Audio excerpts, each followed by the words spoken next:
Yo, what's going on, guys? Welcome to Rants Red Talk, where we discuss all the topics you send through to me on Twitter. And yeah, as you can see, I got my United hat on. I saw a comment in the last thing saying, "Oh, you getting your optimism back about Manchester United?" I see you wearing your United hat. To be honest, nah, not really, bruv. This is my house clothes, isn't it, bruv? When I'm in the yard, I've got my house clothes on, and bruv, I've got my United hat in it. Like it's a United show. I still love the club, even though these men are shit at the moment, in it. So the optimism ain't come back. It's the same old shit, guys. Um, this is the last show, or the last unsponsored show. I told you I'm getting a sponsor for the show. Starts on the 1st of November. So big up everyone that's been supporting the show. The numbers keep going up gradually week by week. And yeah, from the next show onwards, it's going to be sponsored and that. So yeah, finishing off the year strongly. Also, I told you, man, I had a meeting on Monday. That was yesterday. That's why the show is late. And it went very well. Man signed something in it. So look out on the social medias for the announcement, which should be coming in the next day or two. So big up for the support. Yeah, fucking love it, man. I'm buzzing. Life is good at the moment. I'm just gonna run through a little match reaction for the Norwich game and then go into your rants, red talk numbers. I mean questions even. I'm not getting too carried away from the Norwich result. Good result against a team that we should beat. Norwich are a team that try and play football, so we should really be beating teams like that. I think that they play a brilliant style of football. They have a brilliant manager. He has a brilliant philosophy. However, man for man, we're just better than them in it. And against teams like that, if they want to try to play football against us, we should beat them. The teams that we always struggle against are the teams that set up with a low block, don't give us space in behind, don't try and play football. So Norwich weren't really, like, on paper, barring, like, do you know what I mean, the one off that they done to City, Norwich weren't really supposed to get anywhere near us, and they didn't. We managed to miss two penalties and still win quite comfortably. Standouts for me in that game. Very happy that Marcus Rashford got his goal. The penalty was shit. I'm glad he got his goal, man, because he needed it for the confidence. I've seen a lot of people with short memories and also people that don't understand football really coming out saying, oh, like Rashford was just in bad form and now he's back kind of thing. That's not the case. I'll explain that later on my next few points. Martial's back. That's what made the difference for us. What Tony gives us, and I'm not comparing him to Firmino in terms of styles because they're not the same kind of players, but he gives us what Firmino gives Salah and Mane, and that is players like Rashford and James. He gives them time and space. Both of them are not very good when they're not given time or space. They're not. Do you know what I mean? And that's why Rashford can't play as a nine because he can't play with his back to goal and he needs space to run in behind. He can't do the intricate stuff. What Tony does is he draws defenders out and gives Rashford the space to run into. He draws defenders out and gives James the space to run into. If you look at Rashford's goal, James was in acres because Martial's come short and then James has pinged it over to Rashford and he's in acres because Martial's come short. That goal doesn't happen if Martial doesn't come short. You look at Martial's goal when he's linking up with Rashford. He plays the ball, he keeps going, receives it back, gives it back to Rashi, and he keeps going, bruv. Do you know what I mean? And Rashford in isolation is poor. He needs someone close to him at all times, or he needs a lot of space. Tony gives him an outlet all the time because he stays nice and tight to him, or he draws players out and you can play Rashford in. So Rashford looked a lot better in that game. There was a lot of times where the ball went up to Rashford and he just lost it and he done silly things and turned it over, but he's always going to give you that. He's always going to give you that. But what Rashford will do is he will stretch teams if you give him space in behind in it. So a team like Norwich were tailor-made for Rashi to eat them up. So I'm very happy that he scored. Do you know what I mean? I don't enjoy watching him play shit, yeah, and then having to fucking highlight all his flaws. I don't like it, bruv. Like, I want him to do well. Like, make no mistake about it. Like, he's young. Do you know what I mean? He's British. And he's black like me, bruv. Like, I want him to be successful. I do. Like, I do, bruv. Do you know what I mean? But, like, I'm not going to stop, like, calling out man's frailties and that. Like, I saw an article today out and they're comparing man to Salah, Mane stats and all these other. Get the fuck out of here, bruv. Like, and this is the problem with stats, man. People start using stats to paint certain pictures and saying, yeah, he scored X amount of goals quicker than Ronaldo and that. Like, so what, bro? Do you know what I mean? Like, he scored 50 goals, yes, but it's taken him, what, nearly 190 games to do it. That's not amazing, bruv. Like, far from it. So you have to contextualize everything. But what Marcus Rashford gives you is he's quick, he's direct, and if you give him space in behind, like, he's got a bit of trickery, he can punish you, but he's nowhere near the end product. And he's the player, well, Tony Martial is the player that these men think Rashford is, isn't it? Scott McTominay, beautiful goal. I've said a lot about what I think about Scott on the Flex and Rant show, which is coming out today at 1 o'clock, so I won't go too much into that on this. But all I need to say is that Scott McTominay is growing into that Manchester United shirt. He's growing into it. It's very good to see him develop as a player, bruv, because when he first broke through, he was playing with Fellaini and Matic, and I said it before, I held my hands up, like, they were making him look so bad, and actually he looks like he's growing into the badge. The badge don't look too heavy for him no more. He looks like his shoulders are getting broader. He looks like he's becoming a Manchester United player, like, in here and in here. Because it's all good wearing the shirt, yeah, but there's a few players that are at the club and they know that they're not good enough to be there or they don't belong there, and you see it in their performances. I feel like Scott is growing the arrogance now that he feels like he belongs there now. Fred as well, exactly what it says on the tin. He threw up some mad numbers in that game. I saw a lot of people tweeting saying that Fred wasn't playing well, which was a load of nonsense, bruv. Like, he turned over the ball more than anyone else. His pass completion and percentage was as high, if not higher, than everyone else. He did the simple things very well. Won the ball, kept it moving. Do you know what I mean? He's not going to be your box-to-box, dynamic, Steven Gerrard-esque central midfielder. Like, he's not going to be that. He's just going to be the guy to just play the simple pass and just keep it moving. And him in a double pivot with Scott McTominay, like, I'm liking that relationship. I want to see that grow, so when Pogba comes back, he can go in the more advanced role. That's what I want to see. We won't really know. We won't really know until fucking Pogba comes back to see what Ollie's going to do about that. But yeah, and an honourable mention for Harry Maguire, because the ball that he fizzed into Martial, yeah, from centre-back, that was in the build-up of Rashford's goal, elite. Do you know what I mean? Harry Maguire is the only centre-back that we have that can play that kind of pass. There was like a DM kind of pass, bro, from the quarterback. Just, bro, watch that again, guys, because that will go unnoticed to a lot of people that don't really watch football, like, analytically. Go and watch Harry Maguire's pass up to Martial in the build-up of that goal. Like, he literally was like an eye of a needle pass. Like, if you blink, you might have missed it. So overall, 3-1 result, good result. We missed a couple of penalties. Martial's penalty was also poor. I believe that Martial went the opposite way because Rashford went that way, even though Martial's natural way is the same way Rashford went.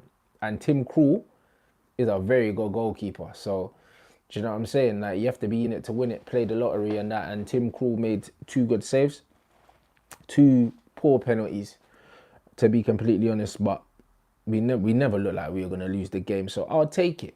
I don't think the manager had to do much in the game, to be honest, apart from just pick a team that's going to go out there and beat Norwich. We went back to a 4-2-3-1. He didn't make another change until like the late 70s. I don't know why he always waits so long to make substitutions. It's all a bit mad to me, guys, but fuck it. You know what I mean? 3 points off Arsenal after all the shit their man were talking. That's why it's important not to really look at the table this early in the season, because I literally win a couple games and you just never know where you can be, man. You go from literally bottom relegation zone, yeah, to knocking on top four's door just from putting a few runs together. So I'm not getting carried away. I'm not reading too much into anything. I'm just going to keep watching the games and just, yeah, see where we get. Anyway, into your questions. Tony _B21, it says, if Zaha was still a United player now, would he be playing ahead of Rashford and would you take him back? I don't think he'd be playing ahead of Rashford. I think he'd be playing ahead of Daniel James. I would take him back. I would take him back. Absolutely, bro. But I don't think he'd be playing ahead of Rashford. Like, don't get me wrong, he's better than Marcus Rashford, but I just think that Ollie loves Marcus, innit? So Marcus plays, bro. Let me know, would you take Wolf back, guys? It's not going to happen, obviously. I think we missed the boat. I think this summer would have been a good time to get him back. But we got Daniel James, and it looks like Ollie's very happy with him. At Mr. Maxson, how is it that we took Leicester's best players and Crystal Palace's best player and they're better off and we're worse off? You see, when you have a structure at a club, it's easy to kind of replace players because the system is bigger than the player. You've seen it at Ajax. They're always losing and rebuilding. There's loads of clubs that are like that, man. And I think Leicester have such a good structure now, and also Crystal Palace as well. Like him or not, but Hodgson's got these man doing all right. And Leicester City is such a well-run football club. Such a well-run football club. So I just think it's very easy to replace a single player when the overall structure is strong, you know? Whereas the United structure is not strong. Like, and our team is only as good as the players that are playing. So I think that's the best way I could answer that, really. I think that they're just, as a unit, they're a stronger unit than us at present. Let me know what you think in the comment section, guys. That's a very good observation, though, and it's fucking upsetting. At 93 _ HAO, who's more integral to United's success this season, Martial or Pogba? Both of them are. It's that simple. I can't say who's more integral to United's success because Pogba is to the midfield what Martial is to the attack. If that makes sense. Pogba is the guy that dictates how we're going to play in midfield, and Martial is the guy that dictates how we're going to play up front. I don't think one's more important than the other. If I had to choose to be without one of them for a sustained amount of games, I would definitely choose to be without... I definitely tend to choose to be without Tony, only for the simple fact that if we're playing the right system, yeah, Pogba can get you goals and assists, and Tony gets you goals and assists, but I think for Tony's ability, he doesn't score enough goals, if that makes sense. And this is actually the first time Pogba's actually been injured for a long kind of spell, whereas Martial's been getting these injuries here and there and everywhere. Like, I just feel like there's no player even similar or can even do what Pogba does. Like, whereas with Tony, like, there isn't other players, but you can kind of tweak it. I just don't feel like you can't hide the fact that Pogba's not playing. Like, you can't hide it. Like, do you know what I mean? Like, there's goals that we don't score, passes that don't get made because Pogba's not playing. So it's a very hard one, guys. Like, I could see arguments 2 or 4 either of them. Do you know what I mean? I could see it. But I just think that Pogba's better, man. So because Pogba's better, it's just like Pogba's the only like proven world-class outfield player that we have. Martial's got world-class potential, but he's not there yet. Pogba's proven world-class. And Pogba scored more goals than Martial last season from midfield. Do you know what I mean? So I'd have to go with Pogba. Very good question, though. Give us an answer, guys. At Sam _ MUFC, it looks like Emery has frozen Ozil out. Would you take him on loan in January? No, I wouldn't, bruv. I'd rather see Angel Gomez get a few games than take Ozil, because I feel like Ozil's mentally checked out of this football thing. I really do. He's on his video games and he's not playing for Arsenal. There's rumours saying that he's training well and he's still not being picked. I don't really know what it is. All I know is I don't want to make the same mistake we made with Alexis Sanchez, with Angel Di Maria.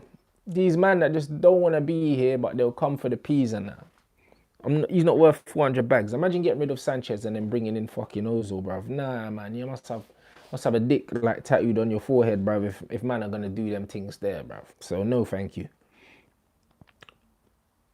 At Owazi2, with the win against Norwich, are you all in for Ollie? Nah, I still want him out, bruv. He's crap. I'm keeping the same energy all season, no matter what happens. Ollie's shit, innit? He's not good enough. He's not good enough, bruv. Like, if man are going to do anything serious, if we're going to attract any serious players, if we're going to play some serious football, Ollie is not the guy, bruv. That's why I call him Wally now, bruv. It's Wally Solskjaer, blood. Wally out, blood. At Ismail Ahmed, would you rather have Lampard over Ollie, even with all his Chelsea history? Absolutely, bruv. Man don't care about his Chelsea history. Don't get me wrong. I don't want Lampard. But it's not about Chelsea history, bro. It's not about that. It's about, is he good enough, bruv? Do you know what I mean? Man would take Pep with his Barca history, bruv. Man took Mourinho with his Chelsea history. So why would you not take Lampard, bro? Like, he's an English manager. That's the way I see it. I don't care about what team he played for as a player. That makes absolutely no difference to me. Like, certain men were asking me, would I take Southgate? Look, bruv, no one cares who Southgate paid for. Do you know what I mean? It's not really about that. As a manager, that rivalry goes out the window. It's whether you're good enough for the job or not. I think that Jody Morris, a lot of his contribution is being overlooked by people thinking that Lampard is steering the ship on his own. However, Lampard has shown a great understanding of football. He showed that as a player. He's shown that he wants to play a good brand of football, an expansive brand, and he's also shown that he's willing to give youth a chance. Not the way Ollie says he's giving youth a chance by giving man 8-minute cameos. Like, Lampard's really giving youth a chance, as in he's playing these man every week. The likes of Tomori, we've got Hudson-Odoi playing, Mason Mount playing. They've also got Loftus-Cheek in there, who's quite experienced now. They've got like a nuclear English players. There's, what's the right back called? I don't know, like Reece something. I can't remember now. I can't remember. But they got a young right back as well who's good. I think I've missed someone. I can't remember who I've missed. But they've got and Tammy Abraham. So they've got some English players. Like, they've got a nucleus, and all of these men will represent England. Chelsea, this is looking at Chelsea's class of 92, bruv. I'm not saying they're going to win leagues or anything like that, but I mean, in terms of the quality, the English talent they've got coming through, I think this is Chelsea's equivalent to that. That's the last time we've seen that many English players come through and play in the first team in the Premier League at one time. So what Lampard's doing is very impressive, and I think that's come from years of hard work on the academy, lots of success in the academy, and obviously Jody Morris doing a very good job there. So I would still take Lamps. Let me know your answers in the comment section, guys. Good question too. At Michael 1819 ... them long names, fam. Will Rashford be good enough? I don't know what good enough means, bro. Like, that's very vague. Will Rashford ever be like a top quality player? No, I don't think so. But will Rashford be a good Premier League player? Yes. When his career finishes, his numbers are going to be up there, bruv. Just for the fact that he's played in the Premier League for so long. On paper, Marcus Rashford's going to look like an amazing player when he retires. He really is. Like, when you look how many appearances he's had and how many goals he scored. Okay, forget the appearances. Because if you do the goals to game ratio, then it's not great. But just for longevity alone, and you think the guy is only 22 years old. By the time he retires at 30, he'll be one of the Premier League leading scorers for longevity. Just for the fact that he would have played 12 plus years at the highest level. He's going to be in the conversation, innit? So if you don't watch football and you just purely look at stats, when he retires, barring a serious injury or anything unlucky like that, Marcus Rashford's going to be in a conversation for one of the best players, best Premier League players of his generation, English Premier League players. Even though I don't think talent-wise he's levels with like a Jadon Sancho, even though Jadon's younger than him. So it depends on what you mean good enough for. I think Marcus Rashford's good enough to be an impact player for Manchester United at the top level. I don't think he's someone that we should be reliant on, because if we're reliant on Marcus Rashford, then I just think that our ceiling won't be very high. Let me know what you think in the comment section, guys. SJ_10, will Manchester United finish above Leicester? Keep up the good work, brother. Leicester City fan. Will United finish above Leicester? The way we're playing, absolutely not, bruv. Brenda has got them man saucing, bruv. I don't know what it is, bruv. I do not know what it is, man. If United keep playing the way they're playing, they're not finishing above Leicester. Leicester have been brilliant. They've matched our Premier League record of the fuck, bruv, their man won. What was it 7-0? Their man won. Yeah, yeah. Nah, I'm lost now, bruv. What was it? No, it was 9, fam. Get out of here. Get out of here, dog. Yeah, their man slapped 9, bruv. I was watching it. It's all a bit peak still. I can't even lie. Their man slapped 9. Yeah, so they're doing well. Tielemans is looking like one hell of a baller. I said it, we should have signed him in the summer, bro. 40 million was all it would have cost, but Ed Wood was a pagan. They're just looking good, man.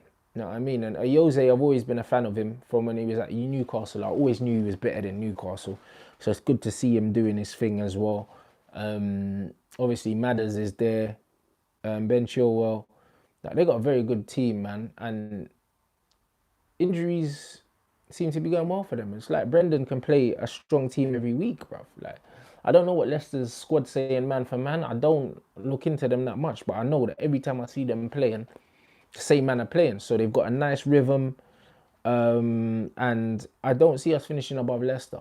I don't, unless something rapidly changes or Leicester have like a run of very bad form. But as it stands, I think that would only be possible if they had a few injuries. Like, Leicester are looking very good, man. So big up, man. As a Leicester fan, I bet you're enjoying this now, bro. Very well run club. It was the memorial for the owner and that. And there were some nice tributes, and he's done a lot for the club, and the club's being run very well. And like, you know what I mean, Leicester deserve the success, man, because it's not just about investing money, because loads of teams have invested money, but they've invested it the right way. And I remember when Leicester were working their way up through the leagues, when they had Sven-Goran Eriksson. I remember Jermaine Beckford played for them.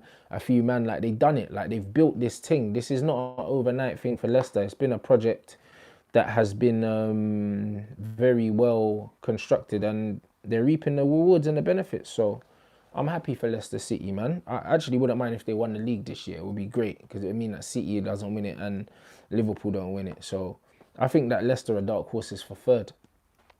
Let me know what you think in the comment section, guys. And last but not least, Emmanuel Okitokan, it says, in light of the Spurs turmoil, would you still take Poch over Oli? Absolutely, bruv. As I said, you see us talking about projects at Leicester and building and all these things, and Poch has done that at Southampton. He's done that at Tottenham. Things have gone stale for him at Tottenham. He wasn't backed in the way that he needed to be to re-energize, refresh the team. And you're seeing that now. Spurs just look stale. That's what they look stale, man. It's nothing to do with the manager. Most of you lot are United fans, so you saw every 3 or 4 years Sir Alex Ferguson would revitalize the squad, bring in 3 or 4 players and kind of keep it moving and transform not only the playing style. Sometimes Ferguson would change his backroom staff just to kind of mix it up. Like, Fergie would say, yo, Arsene Wenger came in. I saw what Arsene Wenger was doing, and I took a little bit from that. I brought in X amount of coaches. I changed the diet from the players and that. Ferguson was always adapting. And I feel like you need to have backing to do that. You have to keep revamping your squad, re-energizing your squad, because it gets stale, especially when you don't win things. And I just feel like he wasn't backed by the owner. He hasn't been able to freshen things up, and the whole thing has just gone stinky, bruv. That's all it is. Doesn't take away from what he done at Southampton. Doesn't take away what he done from Tottenham to make Tottenham a team that people now respect. Tottenham used to be a banter club. Now, when man are like, yo, we're going to Tottenham, it's like, raw. Like, we could get wrapped today. That's all because of Pochettino. Before Pochettino, Tottenham were a joke. So you can't discount and discredit everything that man's done based on this one shaky season. And even though we call it a shaky season, fam, Tottenham ain't out of nothing. They could still finish in the top 4 comfy again. So remember last season, I think they lost 11 games and still finished up there. So let's not write off Tottenham too soon. Definitely let's not write off Pochettino, or as my brother calls him, Maurizio Top Notchatino blood. Do you know what I mean? He's still a top manager. Let me know what you think in your comment section, guys, and big up for watching the video today. The Flex and Rant show would have already come out. I'm going to schedule this for about 4 o'clock. Yeah, 4 o'clock this afternoon. So enjoy the Flex and Rant show. Make sure you send me and Flex on Twitter and Instagram little videos or pictures of you watching the Flex and Rant show, and send your location. Just tag where you're watching it from. We have people watching it all over the world. As I know, I have people watching this from all over the world. So yeah, let us know where you're watching from. It's at Rants and Bants on Twitter and Instagram. And yeah, look out for the news. Look out for the news on the post, guys, man. It's exciting times for me. It's very exciting times for me. And yeah, I appreciate all your support, because obviously without you, man, I wouldn't be getting these opportunities. So respect. Have a good evening, and man, we'll catch you in a bit.